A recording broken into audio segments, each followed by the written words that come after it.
was when the blindfold was ripped from my eyes. 他没有上过一天军校，就能拿下整个欧洲。他就是德意志第三帝国的元首阿道夫·希特勒，也是他挑起世界上最血腥、最恐怖的二战。1889年，希特勒出生在一个关系错综复杂的家庭，他的父亲一生结过3次婚，而最后一任妻子竟是父亲的外甥女，也就是说，希特勒是父亲和表姐的产物。虽然很难理解，但这总归是不对的，致使童年的希特勒处处被人嘲笑，滋生了对父亲强烈的叛逆心。不久后，父亲突然病发倒地，而小希特勒只用冷漠的眼神看着父亲，丝毫没有怜悯之心。直到希特勒16岁那年，崇尚艺术的他参加了维也纳的美术考试，但2次都被无情淘汰，校长更是直接否认他的才华，这让希特勒彻底绝望。而这时又传来母亲离世的消息，从此他失去所有经济来源，穷困潦倒的希特勒每天留宿街头。在当时的年代，国家的经济命脉掌握在犹太人手里，人们纷纷将矛头指向犹太人，这让希特勒备受感染，认为自己如今的落魄都是犹太人造成的。自此，可怕的思想便在他的脑海中生根发芽。1914年，第1次世界大战爆发，德国上下群情激愤。希特勒听见男人在台上激情的演讲，看见同胞在台下疯狂的呐喊，他的内心也逐渐沸腾起来。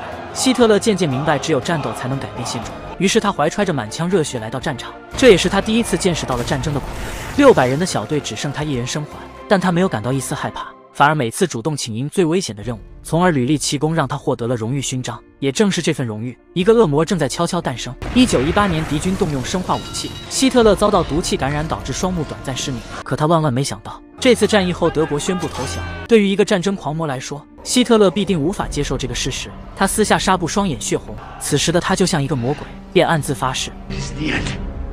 战败后的德国签订了不平等的凡尔赛条约，割让土地的同时还支付了巨额赔款。民众对此十分不满，但遭到部队强势镇压。此时民众强烈希望有一个党派可以站出来带领他们走向繁荣。1919年，希特勒伤好归队，被上级指派到工人党做卧底。任谁也想不到希特勒的机会来了，这是他人生中第1次演讲比赛。也正因为这次的演讲，让他发现了自己这方面的天赋。因为希特勒出身贫苦，所以他更懂得民众需要什么，他能把每句话都说起民众的心里。很快，他的演讲就征服了在场所有人，而自己也顺利当上了党派的首领。随后将德国工人党改名为纳粹党，设置标志性的党旗、党徽和敬礼手势，获得了第一批的追随者，人数也从开始的40余人发展到如今的3万多人。而德国政府也意识到纳粹党的强大，他们决定要采取行动。Have you been to the marketplace?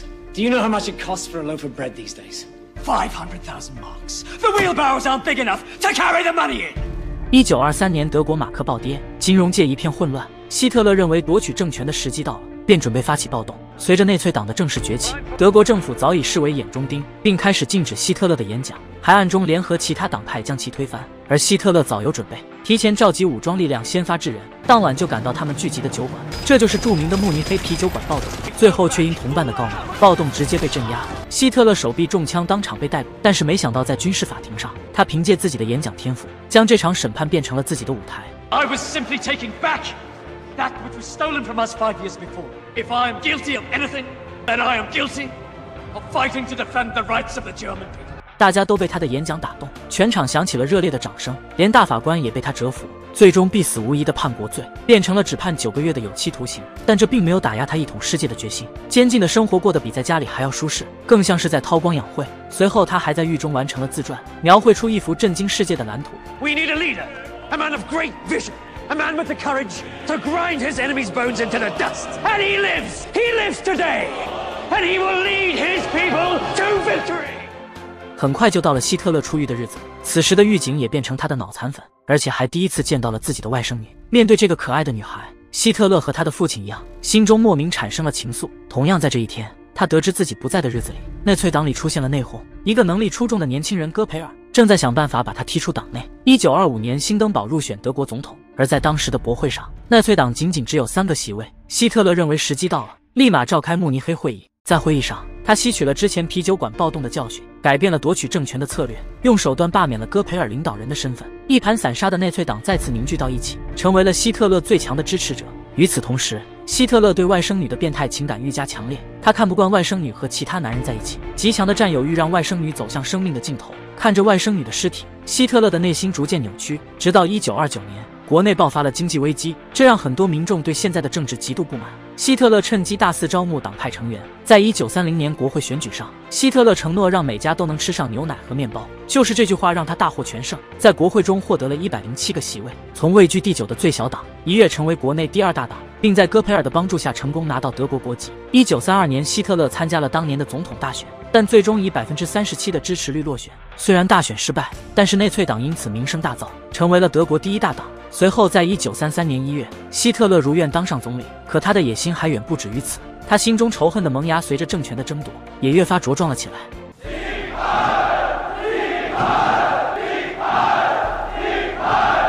当上总理的希特勒已经迫不及待开始描绘他内心的蓝图了。于是，在1933年3月，希特勒精心策划了一场国会纵火案，并将其嫁祸给无法控制的救世军。1933年6月，希特勒快刀斩乱麻，将最后一个反对希特勒的大党清除。为了巩固地位，希特勒将不听话的罗姆上校送进了监狱，也将他的部队正式纳入国防军。1934年6月，纳粹党发动长刀之夜行动，清除了大部分反对政治官员。此次行动巩固了国防军对希特勒的支持。1934年8月，德国总统辛登堡病逝，这给希特勒提供了集中权力的机会。希特勒顺势将总统与总理2个职位合二为一，自己成为集所有大权于一身的德国元首，并且让所有军队官员向他宣誓效忠。在希特勒任德意志第3帝国的元首后，就承诺让德国每一户人家的餐桌上有牛奶和面包。他的承诺在内粹德国初期，就是1938年的时候就实现了，这也促使更多的人拥护和追随他。为了提高德国经济，希特勒首先对经济进行改革，一方面号召人民参加劳动，大肆修建公共工程；另一方面，希特勒大搞国家垄断，这样大大增加了国家的收入和财富。很快，德国就夺回欧洲经济第1的宝座。此外，希特勒依靠飞速发展的工业和经济，疯狂地进行扩军备战。1933年到1939年9月，德国军费开支高达240亿美元，比英法美加起来都多。强大的投入使德国军事暴涨，而帝国总债务已经达到惊人的374亿。为了填补这个空缺，不让国家破产，唯一的出路就是不断采取过激行为来填补空缺。然而，向外战争无疑是最高效的一种坏方法。于是他发动了第2次世界大战。在这个过程中，共有61个国家和地区被拉入战争，死亡人数高达7000万，被他屠杀的犹太人约600万左右。这便是恶魔崛起的过程。